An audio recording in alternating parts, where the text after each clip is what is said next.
حضرت عمر فاروق رضی اللہ تعالی عنہ کے بارے میں آتا ہے کہ ایک مرتبہ پانی مانگا تو کسی نے ان کو پینے کے لیے شربت دے دیا۔ شربت کا گلاس منہ میں لگایا اور آنسو آ گئے اور وہ شربت کے گلاس میں آ کر گرے۔ کسی نے کہا امیر المؤمنین کیوں رو رہے ہو؟ کہنے لگے ایسا نہ ہو قیامت کے دن اللہ تعالیٰ فرما دے اذھبتم طیباتکم فی حیاتکم الدنیا واستمتعتم بہا، کہ تم اپنی لذت کی چیزیں اپنی دنیوی زندگی میں حاصل کر چکے اور ان کو خوب برت چکے۔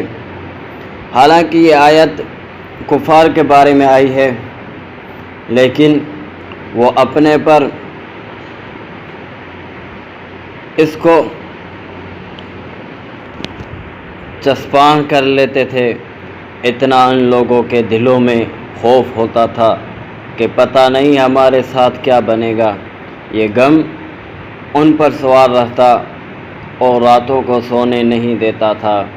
تتجافی جنوبہم عن المضاجع، ان کے پہلو ان کے بستروں سے الگ رہتے تھے، اپنے رب کو مناتے تھے، کہتے تھے آج کی رات سجدے کی رات، کبھی کہتے آج کی رات رکوع کی رات، کبھی کہتے تھے آج کی رات قیام کی رات۔ اللہ رب العزت کے سامنے سجدہ ریز ہو کر مانگتے تھے۔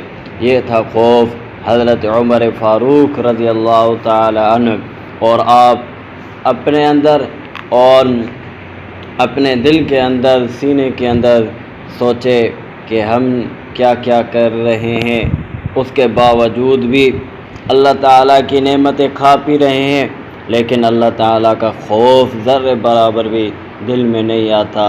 اللہ تعالیٰ ہمیں ان کے نقش قدم پہ چلنے کی توفیق عطا فرمائے۔